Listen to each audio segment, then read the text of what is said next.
महामंडलेश्वर स्वामी आशुतोषानंद गिरी जी महाराज, वाराणसी से। महाराज जी, जय श्री राधे।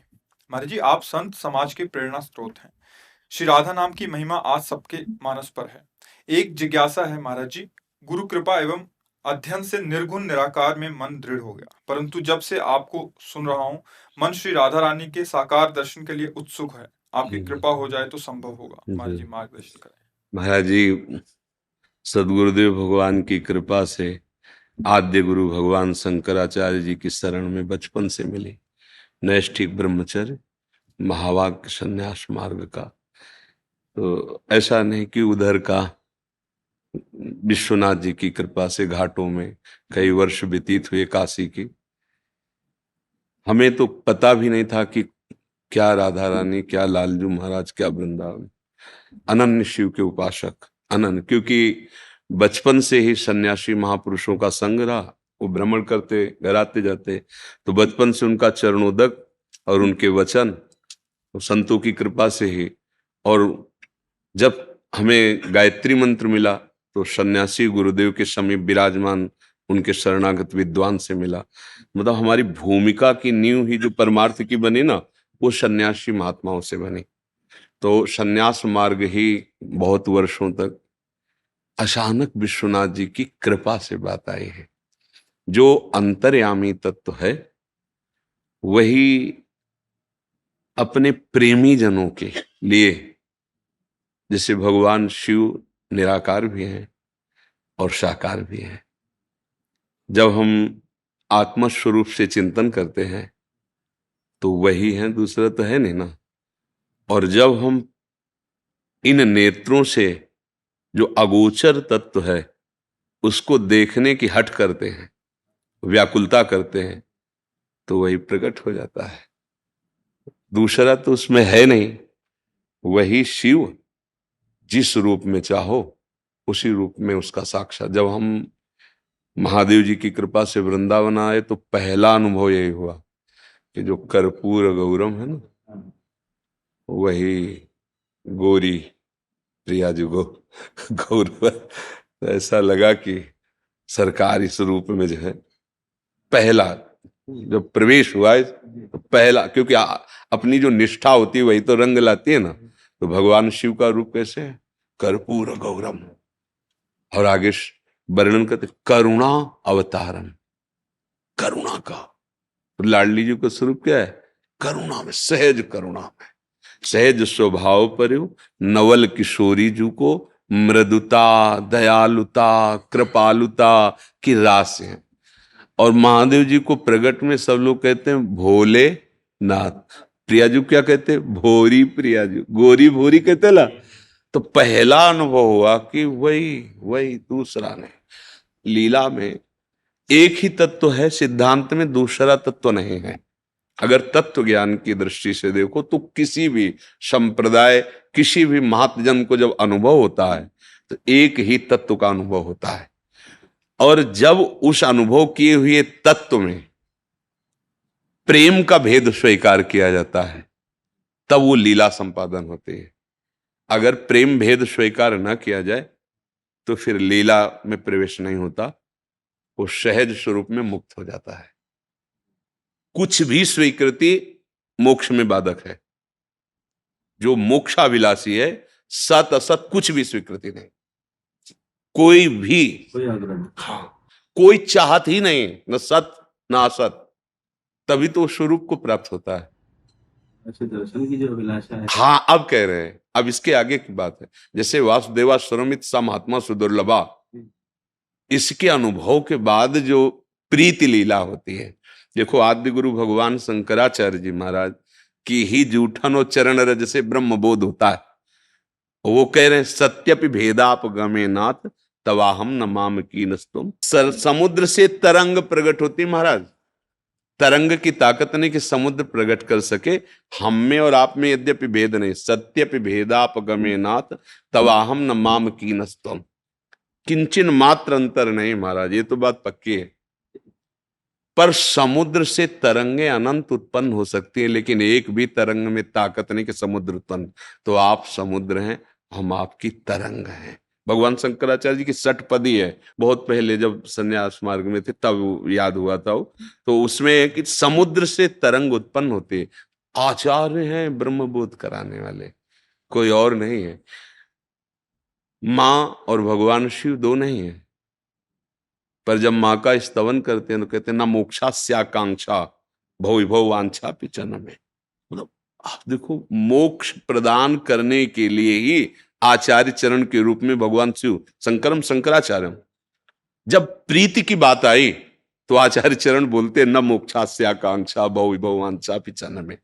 अगर कह दे वो लोगों के लिए कह रहे हैं तो उनकी दृष्टि में लोग हैं नहीं, जो ब्रह्म स्वरूप में स्थित करते हैं उनकी दृष्टि में लोग थोड़ी है। हाँ, तो जहां प्रीति की बात आती है तो फिर वहां अभेद होते हुए भी, हाँ, वो भाव का भेद है, तत्व भेद नहीं होता। समझ रहे ना? जैसे कि भेद में अविद्या है, कहीं भी भेद है, द्वैत है तो अविद्या है, पर ये जो प्रेम का भेद है ये अविद्या पर विजय प्राप्त की हुई है। जो जीवन मुक्त महापुरुष हैं ये प्रेमाद्वैत है। प्रेम गलियति साकरीता में दो न समाये। प्रेम जब रंग चढ़ाता है अपना तो दो रहते ही नहीं, प्रेम का स्वभाव है वो एक कर देना, और जब खेलता है तो दो के बिना होता नहीं है। बड़ा ये मतलब सूक्ष्म तरम अनुभव स्वरूपम प्रतिक्षण वर्धमानम, जो प्रेम का स्वरूप वर्णन किया गया है। हाँ, तो बोधवान महापुरुष द्वैत से अद्वैत, और फिर अद्वैत में जो प्रीति प्रकट हुई और उसके साथ जब खेलने का मन हुआ, किसके साथ? जो अपना स्वरूप है, जो अपना अनुभव है, तब वो ये खेल प्रारंभ हो जाता है प्रीति का। अब प्रीति का खेल जब प्रारंभ होता है तब उसका जो भाव रहा है जीवन में कभी भी, वही भाव प्रकट हो जाता है। अगर कांता भाव रहा है तो कांत भाव में आ जाएगा, दास्य भाव रहा है तो दास्य भाव। पर ये मायाकृत नहीं है, ये अविद्याकृत नहीं है। जैसे स्वामी सेवक भाव जिनको अनुभव नहीं है वो कहते हैं ये अविद्याकृत है। हनुमान जी महाराज से एक बार परम ज्ञानी वशिष्ठ जी ने सभा में पूछा कि हनुमान तुम कौन हो? तो उन्होंने कहा कि समझ गए कि परम ज्ञानी वशिष्ठ जी जो है जानना चाह समाज को। उन्होंने कहा कि देह भाव से मैं प्रभु का दास हूं और जीव भाव से प्रभु का अंश हूं और तत्व भाव से वो दूसरा कोई। वस्तुतः परम ज्ञानी महापुरुषों ने ऐसा ही किया है, नारायण स्वरूप दंड की आराधना। अब आप सोचो, उस आत्म स्वरूप का कोई नाम रूप नहीं है, लेकिन जब आपको हम प्रणाम करेंगे तो आप हमें शिक्षा देंगे कि बोलो ओम नमो नारायणाय, तो आप उत्तर देते हैं नारायणाय नारायणाय। हे प्रणव स्वरूप नारायण, आपको हम नमस्कार करते हैं। आप कहते हैं आप भी तो नारायण ही है ना, नारायण नारायण। समझ रहे ना? तो नाम रूप आया ना। अगर हमारा कुछ भी चेष्टा होती है तो उसी नाम रूप में ही होती है, पर वो अनासक्त होकर अद्वैत स्थिति में रहते हुए भी ये द्वैत लीला चलती रहती है। गुरु शिष्य की लीला या सेवक स्वामी की लीला, पर होती अद्वैत निष्ठा है। जैसे प्रेम अद्वैत किस स्थिति में होता है? उसे ब्रह्म नहीं, माया नहीं, नहीं जीव, नहीं काल, अपनी उसुदिना रही, एक रहे हो नंदलाल, रह गया। प्रेमी प्रीतम में लीन हो गया। अब कान भय प्राण में, प्राण भय कान में, ही में न जान परे कान है कि प्राण है। कृष्णाकार वृत्ति, भगवदाकार वृत्ति। अब ज्ञान में ब्रह्माकार वृत्ति, आत्मरति, आत्मस्वरूप। जितना स्थूल दे, सूक्ष्म दे, कारण दे, सबकी विस्मृति, सब माया का व्यतिरेक, अन्वय, दो ही पद्धतियां हैं। नहीं नहीं है, जब है तो भी सब है।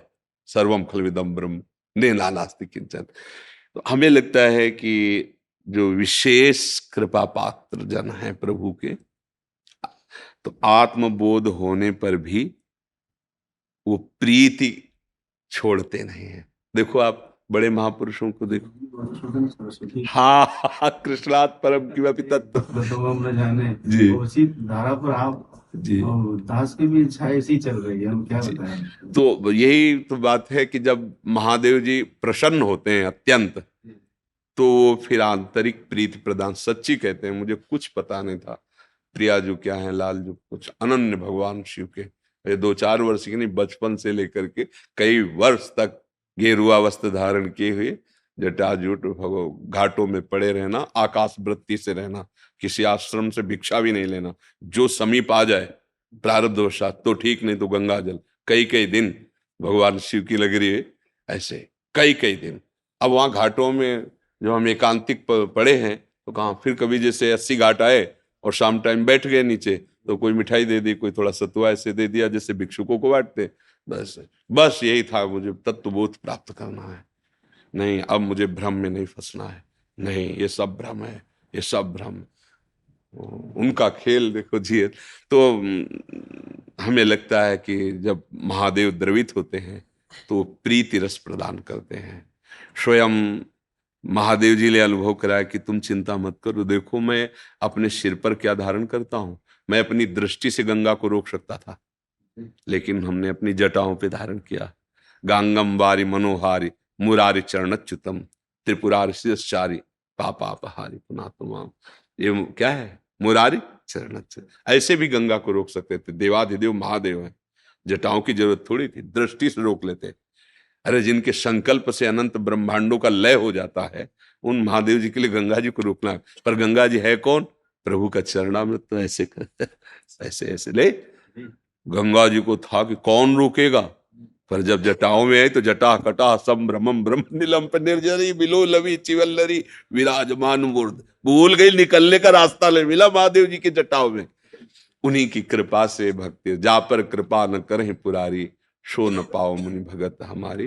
बस हम कभी अपने मन की नहीं की, हमारे मन में जब कोई स्फुरणा हुई और उसका प्रमाण मिला है कि हमारे आराध्य देव ऐसा चाहते हैं, तो चाहते तो विधान बनाइए, वैसे विधान बनता चला जाता है। और ये सब तो महादेव जी की कृपा। अगर राधा नाम में प्रीति हो रही है, राधा नाम में भाव बन रहा है, तो महादेव जी की असीम कृपा से, इसमें कोई संशय नहीं, क्योंकि उस मार्ग से ही चलते हुए ये केवल भगवान विश्वनाथ जी। देखो प्रीति का निर्वाह तो वो करते हैं, उन्हीं। सब नाम उन्हीं के, तो कोई भी नाम आधार हो सकता है। हाँ, और जिसमें देखो, बस इसमें समझना है, बहुत प्राकृतिक उदाहरण है। दूध, अदौटा, खोया, फिर बर्फी, पेड़ा, रबड़ी, है ना? एक ही पदार्थ के कितने। तो ऐसे ही राधा नाम सुधा रसम रसी तुम जिब्रास्त में बेवला। अगर आपको पेड़े में क्या, तो दूध ही तो है ना, बर्फी में वही है ना, रबड़ी में भी वही, अदौटा में भी वही, खोए में भी वही, उसी में सब समाया हुआ है।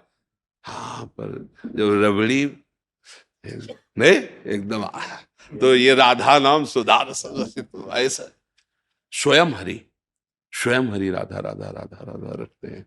बहुत ही मतलब एकांतिक विषय है ना। हम आपको हृदय की बात बताते हैं, हम सच्ची आपसे कहते हैं, महादेव जी की अपार कृपा हुई, जीवन में कभी हम समझ ही नहीं पाते। अगर महादेव जी कृपा करके ये रस ना देते तो कभी नहीं समझ पाते हैं। ये महादेव बार बार उनका आज भी निर्वाह कर रहे हैं। देखो प्रसादी चंदन ये जब काशी से आते हैं ना, तो हमें लगता है कि महादेव जी अपने पार्षदों से भेज रहे कि तू चिंता मत कर, मैं तेरे साथ ही हूँ। आज भी उनकी कृपा प्रसारा। इसलिए हमें लगता है कि आप पर महादेव जी की विशेष कृपा है, विशेष कृपा है।